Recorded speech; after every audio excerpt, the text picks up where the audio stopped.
Hello and welcome back to Dawn Chorus Writes.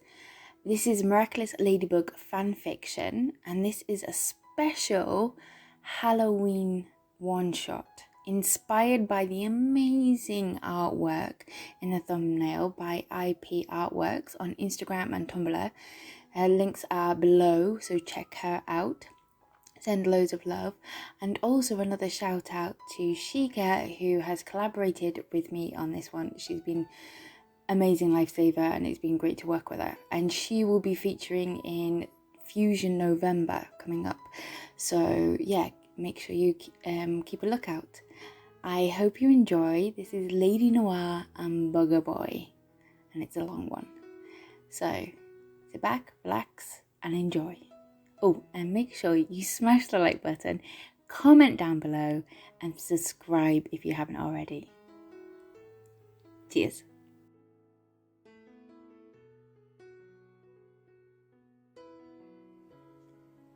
Lady Noir and Bugger Boy. Ladybug's Marinette's POV. Oh, come on, my lady. What do you mean you don't do Halloween? Chat Noir glanced at her, furrowing his eyebrows whilst placing a foot in front of the other. For one night, you get to dress up and pretend that there are evil things that go bump in the night. Chat, holding out his baton like a balancing rod, was pretending the row of tiles on the ridge of the roof was a tightrope, mimicking the move he had seen Dick Van Dyke do in Mary Poppins after she referred to the film during another patrol. Ladybug sat on the ledge, her knees pulled up to her chest, and gazed out on the still night. The moon and stars were hidden behind a thick layer of clouds and gave the air a warmth that unusual for this time of year. It was one of those times she found she could breathe for the first time that day, forced to be still, waiting to react, and having random conversations with her best friend. Ladybug glanced back at him as he was pretending to wobble and wiping his brow dramatically. He's such a dork. Chat, you just described what we do on a daily basis. Granted, our costumes are better than being made out of magic, but we fight supervillains every single day. Recently, thanks to Hawkmoth, it's been closer to 2 or 3 times. You know what I would like to do for Halloween? What would that be, Bugaboo? To go on a date with me? He wiggled his eyebrows at her as she rolled her eyes. She was too tired for this. They had agreed on patrolling every day since the amount of attacks had increased of late, but she had so much to do at home, schoolwork, and never mind a project she'd been working on. I would like a day off being Ladybug. That's what I'm talking about. We can dress up as something else, and if we still have masks on, then it protects our identities. What do you say? He gave her a soft smile that reached his glowing green eyes. Unless you have a date with someone else or plans with friends. She had heard Alia mention a scary movie marathon with Nino and tried to convince her she could use it as an excuse to hide in Adrian's shoulder.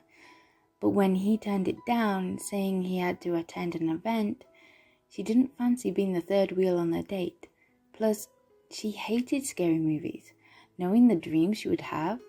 Instead, she made the excuse she needed to help her folks on a commission and work on her own project. But really, she liked the idea of being Marinette for once and removing the mask. I want a day off so that I can catch up on other things in my regular life. Being Ladybug has become a lot recently with pressure and guardianship, and things are falling behind. I get that. Being Chat Noir isn't a walk in the park either, you know. He had stopped what he was doing and moved to sit beside her, dangling his legs over the side. I didn't say that, but it's different being Ladybug. With the new power-up, Grandmaster Suhan watching my every move, and as Chat, she avoided his gaze and fiddled with her fingers. What? And I turn up and look pretty? 'Cause I do a lot more than that. He let out a sigh, correcting his tone to a softer appeal. And I know you have loads on your plate. That's why a night of fun might be just what you need. Let your hair down for once. He gently placed a hand on her shoulder and gave it a little squeeze before removing it down to his side. What if a kid gets scared and the Hawkmoth uses it to his advantage and we have to fight? What then, as we're dressed as Wonder Woman and I'm guessing Batman? You do look good in black. Glancing sideways, she watched as he blushed against the night sky. Thanks, and yeah, I'm Batman. He did with his best impression, causing Ladybug to laugh. Don't laugh. I would make a great Batman, you know. Plus, you, Wonder Woman? I'd like to see that. You are my goddess. A cheeky expression had returned and she nudged her shoulder against his, but said nothing. But we would have our miraculous on us, so we would transform. Where's the problem? I don't know, Shat. There is just so much going on. I get that. What if... His eyes widened, jumped to his feet, and bounced on the spot like a giddy child. Ladybug couldn't help but laugh at what she was seeing. You have a break from being Ladybug for the night, right? What about becoming Lady Noir instead? He pulled a pose, gesturing to himself, and gave her a suggestive look as she contemplated the idea. We would swap. Only for a couple of hours.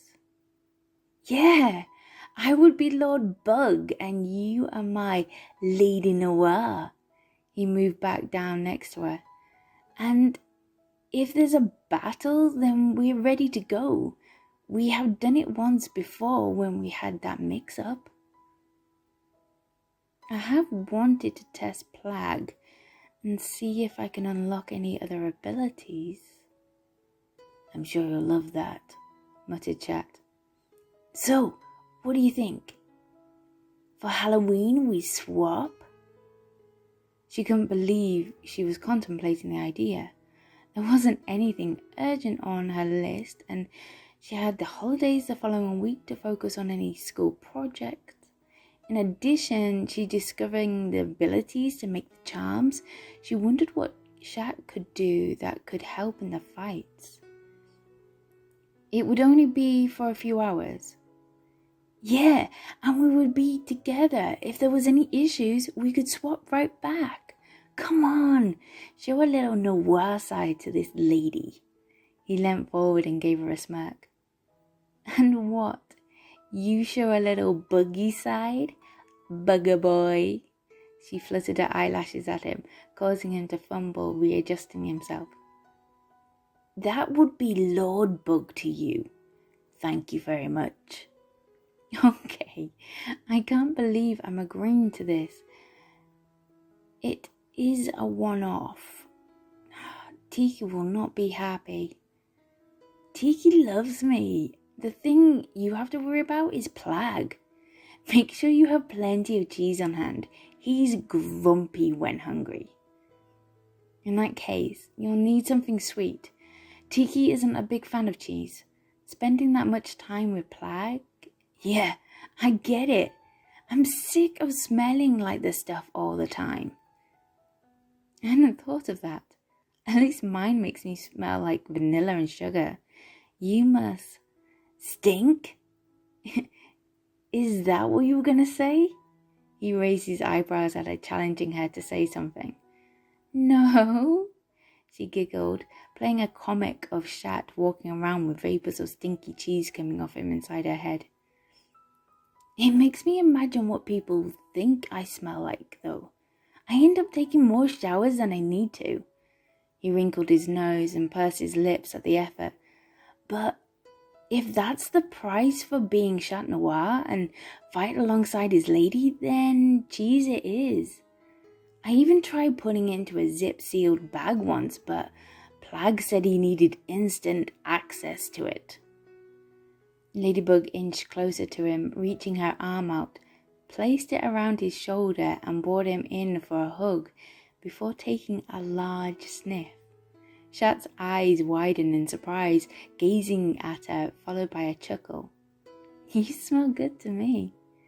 She lingered her face next to his and then gave his cheek a light kiss. She pulled back and stroked him on the shoulder. "I'd better be off, but Sunday night?" She rose to her feet. Shat struggled to compose himself after the kiss and cuddle as he scrambled to his feet, following her lead. "Yeah, Sunday night, Halloween. Meet at 7 here and then go to the event in the park for the children's hospital?" "Yeah, I think the children will love that." He had such a thoughtful side to him, knowing she didn't give him enough credit. She glanced at him, seeing the bashful side of him coming through, admitting to herself how cute he was at times. And this might be a good idea after all. "Great! It's a date," Shat proclaimed. "It's not a date, Shat. We're patrolling like always, but in different suits. We are arranging to meet up and spending Halloween together. Sounds like a date to me." He took a step closer to her. "Shat, you wouldn't class this as a date, would you? It's work. At best, it's hanging out with a friend, but it's not a date. That would be different." "What would make it a date?" "I'm not going on a date with you." She gently placed a hand on his chest before giving it a push, not meaning it to be as flirty as it felt. She turned her face away from him, feeling her cheeks becoming warm. "No, I know that." His smile dropped from his face for a brief second and then, as if he realized, painted it back on. But the sadness hadn't escaped her notice. "Call it research. A hypothetical situation." "I'm not too sure. I don't really get a chance to go on dates. But my ideal, hypothetically, date would be music, dancing, a picnic maybe, good company." She shot him a glance and smiled. He blushed, turning his gaze away from her for a moment. "So not a grand gesture in forms of a gift or expensive restaurant?" "No. The grand gesture, as you put it, would be the thought he had put into it, not the cost, but his time and effort. That means more to me." She paused, thinking about the ideal date she would daydream about having with Adrian. "You know, behind this mask, I'm just a simple girl, and I like simple things. Nothing showy." "There's nothing simple about you, my lady. You are the opposite. You are more of an enigma to me. But I like puzzles." "Shat." "Yes, my lady?" She questioned over what she should say, if anything. One day, when he discovers who she was behind the mask, would she really live up to his expectations, or be disappointed at the simple girl she really was? "Oh, nothing. It was nothing." She turned to leave. He grabbed out his hand and stopped her. "No, what were you about to say? I'm listening." "It's just, you really shouldn't put me on a pedestal. It's a lot to live up to. She lowered her gaze at the yo-yo in her hand. "A simple girl? I understand. More than you might know. I'm sorry. I didn't mean it that way." "It's fine, Shat." She brushed her hand out in front, dismissing the intimate conversation they were having. "Halloween, and we will hang out as friends." Seeing the sting the word had on him, knowing so well herself. But it couldn't be more. She couldn't risk it. Couldn't take the chance. Couldn't let go of Adrian. Not yet. Well, I'll see you soon. Bugger boy. She turned and flung out a yo-yo as she heard him call out behind her. It's Lord Bug to you. The week had passed relatively fast, finding herself getting excited at the prospect of a few hours at being someone else.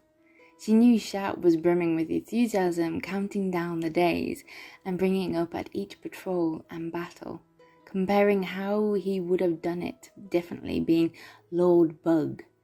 But for once, that didn't annoy her. Instead, she teased him with how much better and funnier she was going to be as Lady Noir, storing up the extra puns he was throwing at her to prove how funny he was, just so that she could hurtle back bug ones to him when it was her turn. Tikki, it'll be fine. I promise you. We have gone over this. Shat won't leave my side, and if there is a problem, we will switch back, Marinette said, scrunching up her nose at the cheese she had to place in her pocket, chosen by Tikki as being Plag's favourite kind. Don't you want to be Ladybug anymore, Marinette? Tikki said, giving her a big-eyed look she had mastered when she wanted an extra cookie or a special cake. Of course I do, you know that. I love being Ladybug, but sometimes it's nice to have a switch, even if it's for a short while. You don't seem to mind when I become Multi-Mouse. Tikki folded her tiny arms and huffed.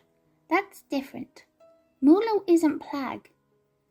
What if you like being Lady Noir, more without the responsibilities of being Ladybug? I know it's a lot at times. Marinette cupped her hands in front of her for Tikki to float in. I couldn't imagine doing this without you. I'm the one and only Ladybug. Plus, I think Plag would drive me mad and constant cheese. Marinette pulled her face, causing Tikki to laugh. It'll only be for a few hours. I will test Shat's abilities for myself and drop by the event to say hi to the children. We will change back before you know it, and then we can come back for hot chocolate and watch Hocus Pocus. With extra marshmallows? Tikki became giddy at the thought. Even though they are the size of you, yes, you can have extra if you do this, and nice to Shat. I know you don't know him very well, and maybe that's why you are. I know him better than you think, Tikki muttered to herself, Marinette giving her a questioning look as she added a little more eyeliner and mascara. Why are you putting makeup on? You don't normally, unless this is a... It's not a date, Tikki. I just think it'll look nice against the mask to have darker eyes. That's all. Marinette did one last flick of the eyeliner and studied herself in the mirror. This isn't a date. No, of course not. Then why was she suddenly so nervous? She glanced at the clock on her computer. If she didn't head off now, she would be late. Tikki, are you ready? If you're sure about this, Marinette. She didn't want to get stuck in the same conversation, so she nodded her head. Tikki, spots on. She wasn't sure if it was the nerves she was feeling at what she was about to do, but a churning sensation bubbled inside of her as she swung from roof to roof. Shat stood there next to the chosen chimney stack, waiting to greet her with an enormous grin on his face. Happy Halloween, my lady! Evening, Shat. Shall we? She gestured to the chimney awkwardly. Why was this so weird? She had changed miraculous before, and it hadn't felt like this. Strangely, this was personal. Like she was trying on someone else's clothes. This felt personal to Shat. What time do we need to be at the park? Not until 8. We have plenty of time. Good. She nodded her head. Ready? Yeah, and it'll be fine, my lady. No need to feel nervous. It will be fun. You'll see. She forced a smile on her face as she took her position. She waited for him to speak first. Claws in. Spots off. After a flash of light, Tiki floated in front of her, still not convinced.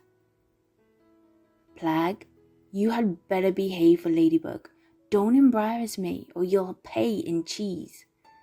Marinette could hear Shat warning his Kwame in a hushed voice, serious voice she had never heard before. Yeah, I get it, kid. She is the guardian, Plag grumbled. Marinette took off her earrings and handed them to Tiki. I will see you in a couple of hours, okay?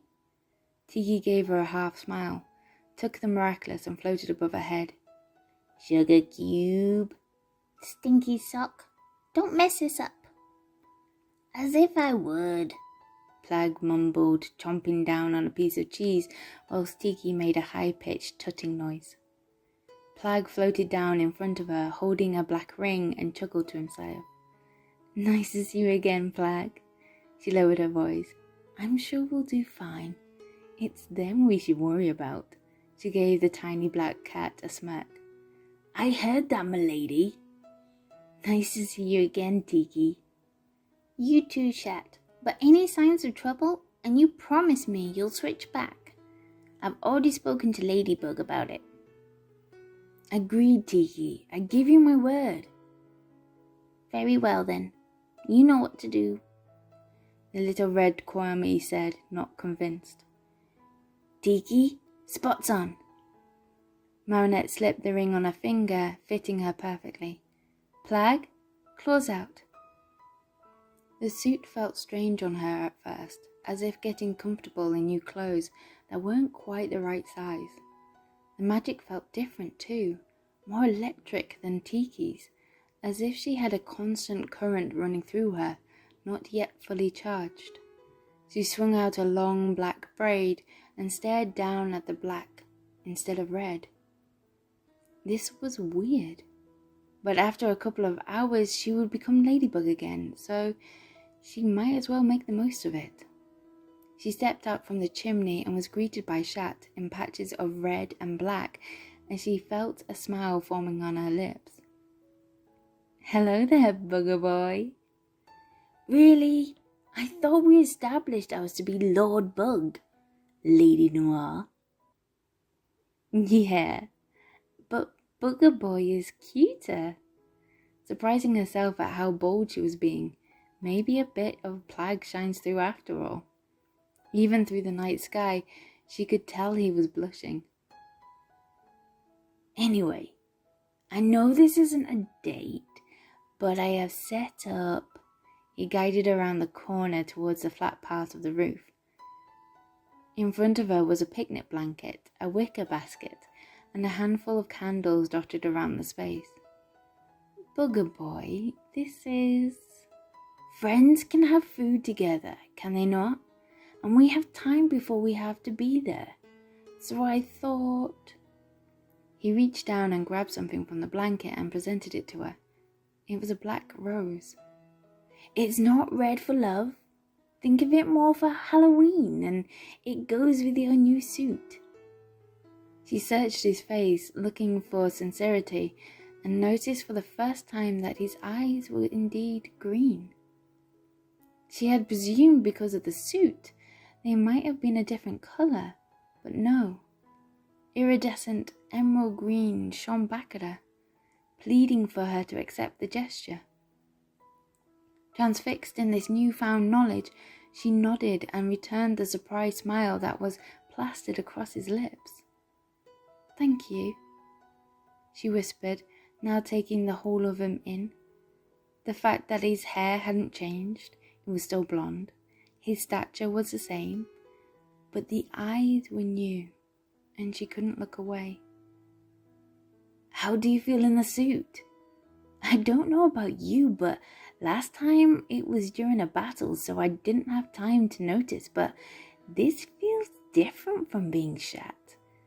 Almost calmer and not so jittery, Lady Noir added, making her way onto the blanket with Bugger Boy following her lead. Yeah, exactly. You feel it too, huh? Do you think it's plague or the magic or a mixture of both? Maybe both. My research suggests that we have only started to tap into the magic we use and understand. It's one of the reasons I'm interested in testing out what else this magic is capable. That is why you make such a great guardian. I only wish Suhan thought that. Without realizing it, she began twirling the bottom of her braid around her fingers, staring out across the city.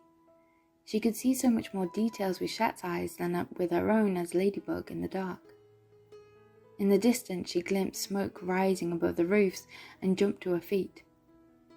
Whereabout is that event being held? The Trocadero? Why? Akuma? Bugger Boy sighed, packing the items back into the basket. Do you want to transfer back? I'm good if you are being Lord Bug and all the duties it holds. It gives me a chance to really test what I can do. Lady Noir pulled out the baton and spun it around in front. And what? Break up Lord and Lady team? We will do great. He unwrapped the yo-yo and jumped into the air. It was like being at the weirdest costume party ever fathomed. No, Lady Noir thought as her mind raced. This is definitely more like a nightmare. The Trocadero was awash with people since there was a citywide costume contest to raise money for the hospital, but the crowd was no longer focused on candy, face paint, and fun. It had become a pulsating mass of chaos. Dozens of princesses, from Disney to zombies, danced and swirled, many accompanied by singing animal companions.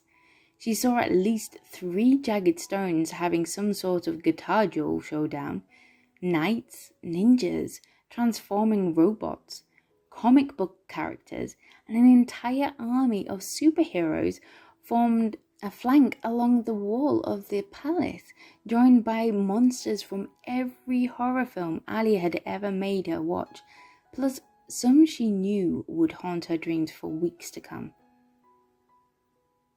It's nice to see we have fans, Lord Bug said, indicating a troop of cat noirs and ladybugs patrolling the steps. More like fighting our copycats. Oh, I'm sure I'll spot them in no time, m'lady, he said with a grin, his green eyes sparkling at their banter. She fumbled with her staff. His smile might be the same, but those amazing green eyes were doing a number on her concentration. Well, if your lordship agrees, I suggest we find a better observation point, or haven't you noticed the air support? She gestured at the squadron of fairies, bats, and astrocats forming near the Eiffel Tower. Right, he said, his face paling. Fall back and observe, and then we can... Out of the corner of her eyes, she saw the ranks of soldiers, Indians, and robot warriors rise over the roofline, weapons raised. There were too many of them to block with her staff. Bugger Boy, behind me, she yelled. Might as well give this a shot. Her concentration narrowed to what was directly in front of her. She had felt Plagg opening up to her for a while now, and she thought he might have finally given her access to the right variables. I hope this works, she muttered, feeling the current surge inside of her. Holding her arms out to either side, she yelled, Shockwave! Bringing her claws together, a thunderous roar reverberated through her as a shockwave rushed outwards, knocking the rows of approaching thralls off the roof. She heard Lord Bug gasp and the spin of his yo-yo falter for an instant. She heard the arrows before she saw them. Above and to the left. No time. Not this time, she growled, side-kicking her partner's feet from under her and throwing herself across him as a living shield. She screamed as the arrows drove into her back. Suddenly, all she saw were green eyes full of tears, begging her to stay with him. "My lady! No! Please!" "You can do this, my prince," she whispered, forcing a smile as the light faded away. "Adrian shouldn't never cry." Then, nothing. Her eyes drifted open to the night sky above and a low mumbling sound around her. She had expected a surge of pain, but there was none. Wait, hadn't she been hit by arrows? Was it over? He had done it? Suddenly engulfed in a bone-crushing red hug, memories of the last time she was conscious reasserted themselves. Wrapping her arms around him, she breathed, "I'm okay, bugger boy." Tearing himself out of her hold, he grabbed her by the shoulders and shook her hard. "Don't you ever do that to me again. What were you thinking? You are not a human shield, Ladybug. I can't do this without you." His eyes were filled with a blend of emotions and tears as his body trembled with fear for her. Gently, she returned her arms to where they had been as he drew her closer. "It's okay, Kitty. I'm here. You did it. You saved me." "But I nearly didn't," he sobbed into her neck. "You just lay there with arrows sticking out of you, and there were so many." "Shh, believe me, I know. But you did it. I knew you could." "It wasn't me," he sniffled, pulling away and gesturing to the figures standing around them. Ruku, Viperion, and Carapace were there, as was a slim young man with dark red hair that was wearing the fox miraculous and dressed in russet brown. "My lady, may I present the fantastic Mr. Fox. Rena wasn't available." "A pleasure, and my thanks, Mr. Fox." She smiled at his face, which had flushed to a brilliant shade of scarlet. Holding his hand out, Bugger Boy helped her up as she scanned the group of her friends, her allies, and held out her fist. 5 fists met hers in the traditional "pound it," a chorus of beeps sounding around the circle. "Thanks for your help, guys," Bugger Boy said, his voice still coarse. "Ladybug will be back to pick up your miraculous later." They nodded and made their way back to where they had been before called upon. Then her partner turned to look at her, eyes fierce. "If you ever do that to me again, I'll... "You'll what? Squirt me with a water bottle?" she asked, trying to lighten his mood. "I was fine. I knew you could do it." "But I didn't!" he yelled, tears still running down his face as the jewels beeped again. "You were dead. I couldn't talk to Tiki. I couldn't take my ring back to ask Plag for help because I couldn't risk it with your injuries, or because that would make me too big of a target. The entire city was swarming with monsters out to get our miraculous, and I didn't know what to do." She shouldn't have agreed to this. While she would give anything to have a day off from the responsibilities of being Ladybug, he had really only had the burden of being Chat Noir. Aside from Animan, he had never experienced losing a partner. The burden she had to bear was greater than this, and she had laid it on his shoulders with barely a second thought. And when she had protected him, it was because she couldn't stand the thought of losing him and not being able to bring him back. The one who wore the earrings had to survive so things could be healed and restored. Marinette knew this, but she never fully understood the love that he proved every time he had to save her life. I'm so sorry, Kitty, she murmured, gathering him into her arms again. I shouldn't have agreed to this, but I only did what you do for me. I had to protect you. 'Cause I was the one who could fix everything, he mumbled, rubbing his eyes with his fist to banish the tears. Not knowing why, she grabbed his chin and turned his face so that she could squarely meet his gaze. His eyes were familiar and gentle. She leaned in, her head tilted to one side in concentration as she examined his face.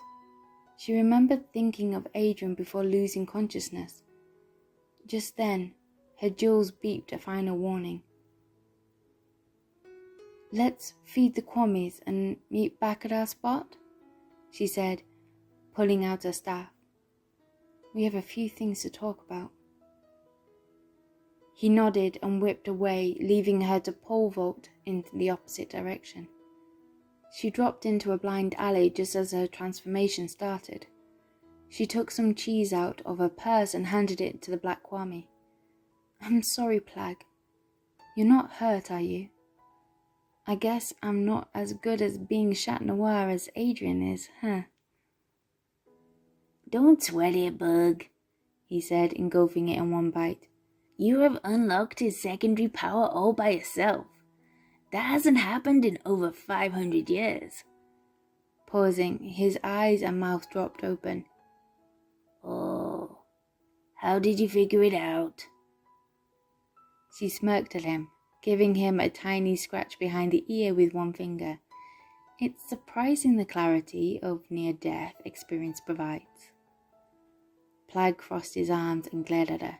Don't mess with me, Bug. This is serious.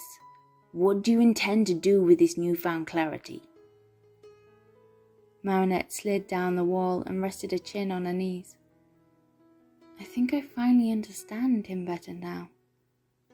He really does love Ladybug, doesn't he? The little cat made a rude noise. You doubt it? The kid's obsessed. But he really loves me, she whispered, handing him another piece of cheese. Not just a crush or a partner, but something that drives him to protect me at all costs. Is that part of being Chat Noir?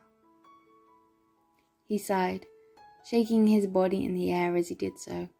No, it's not something I give him, if that's what you're asking. Chat loves Ladybug. But does that mean Adrian loves me? Plag came over and nuzzled her cheek.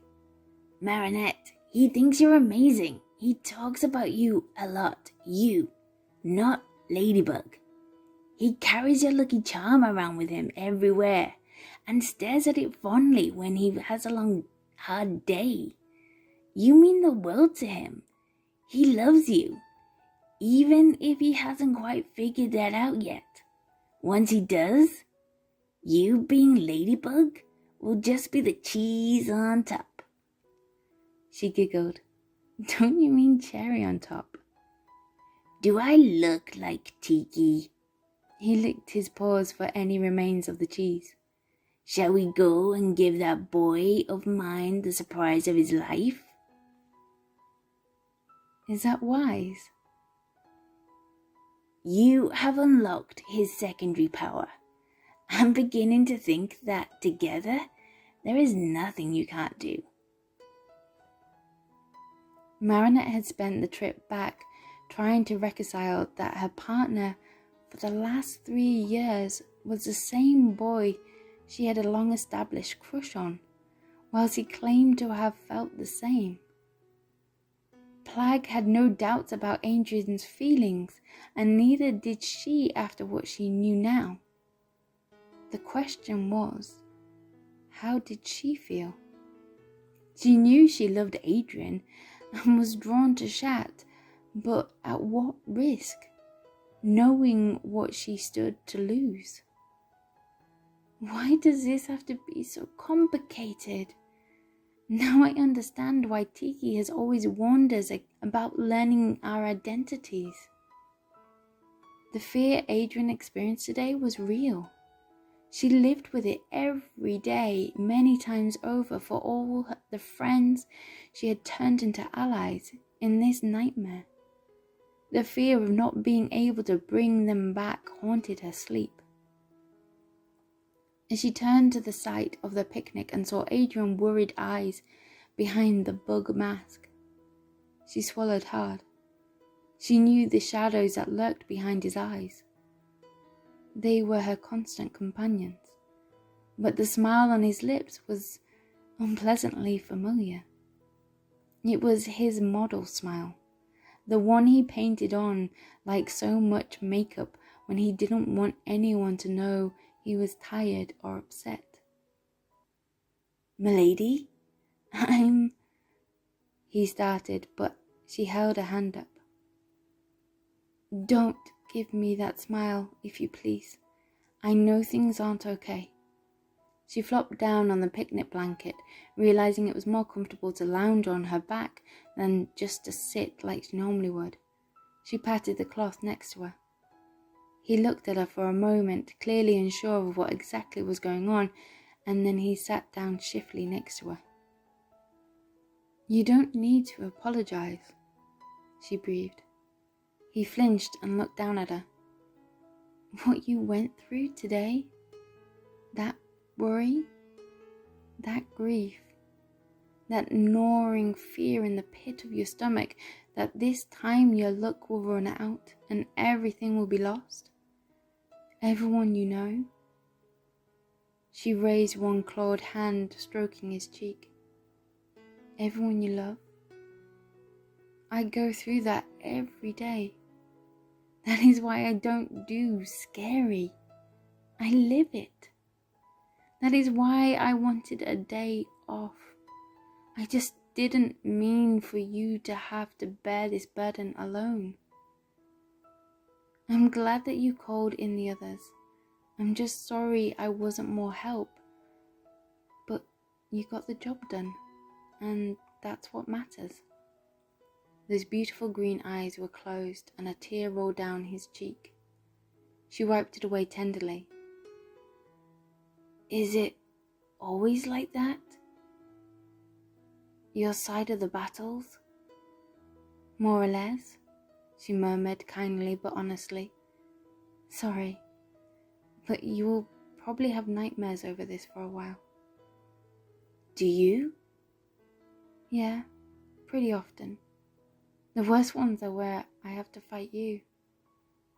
He paused, his voice hoarse, and he swallowed hard. "I saw your eyes dim behind your mask, and you just lay there staring up at the sky. I was so angry at Hawkmoth, angry at the victims who hurt you, but most of all, I was angry at myself for not protecting you better." Marinette couldn't bear the pain in his voice or the broken-hearted look on his face. She rolled over until her head was on his lap and tickled his chin with the end of her braid. His eyes popped open and stared down at her in confusion. It was now or never. At least this time she had the confidence of the mask to help her.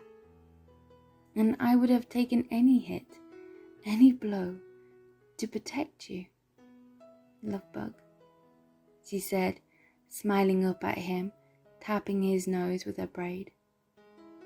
His eyes widened in shock and then looked away. "Don't tease. Not now." She grabbed his chin and turned him back to face her.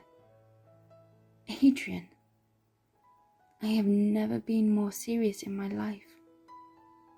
"How?" he mouthed, but no sound came out. Boldly, she reached up and traced the lines of his mask, her mask.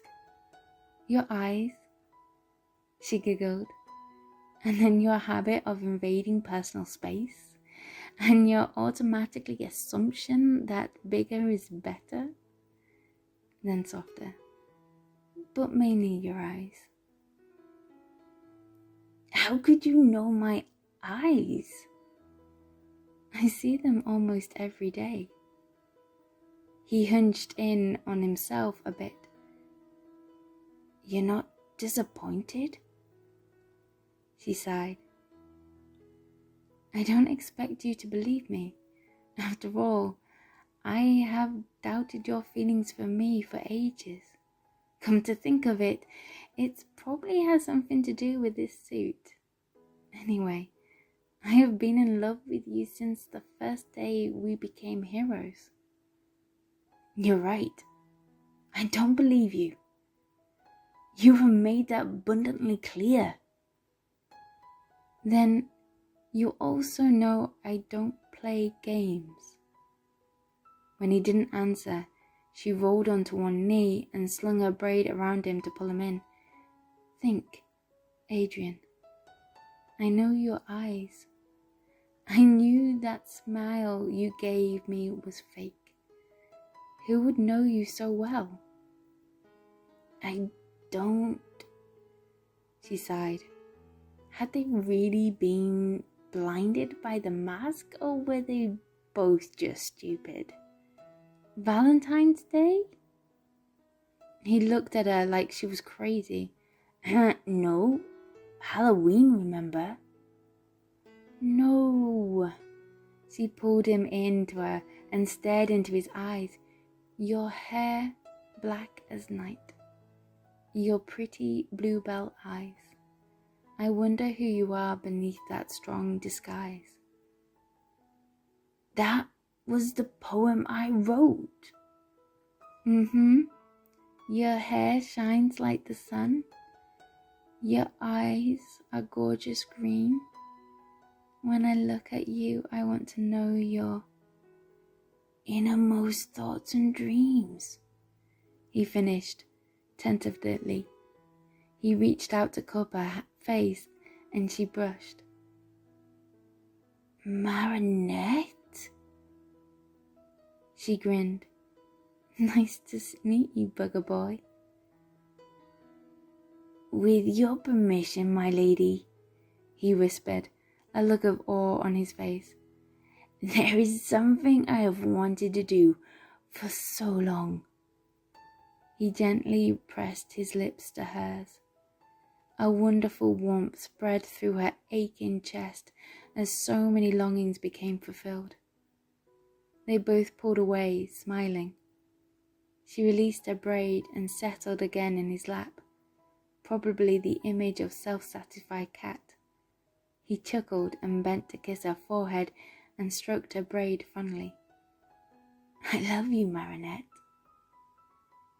I know, she sighed and wriggled in a little closer to him. I love you too. His hand reached up and lightly scratched behind her cat ears. And for the first time and last time, Lady Noir purred for her Lord Bug. Thank you for listening to Lady Noir and Bugger Boy. I hope you enjoyed it. It was a long one. My voice is getting a bit hoarse now. But make sure you smash that like button. Comment down below. This has been like a proper special one shot. Almost like an episode. And yeah, make sure you subscribe if you haven't already. And there are a couple of more Halloween specials coming this week, so make sure you stay tuned for those. Okay, I'm gonna go and rest my voice now. I will speak to you soon. Bye.